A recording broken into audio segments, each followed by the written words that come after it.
हाँ हाँ Instagram, Facebook, हाँ यूट्यूब पर हाँ देखे सुने के मिली। अजीत कुमार दीवाना के नाम से चैनल बा। हाँ आज सब दर्शकों के हाथ जोड़ के इस चैनल प्रणाम करता। हाँ और उनके प्यार दुलार का आशीर्वाद के जरूरत बा। जरूरत बा। कैसे कहे के बा? कैसे?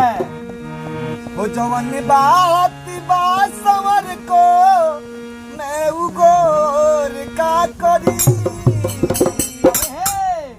हो जवन बात बा समर को मैं उगोर का करी।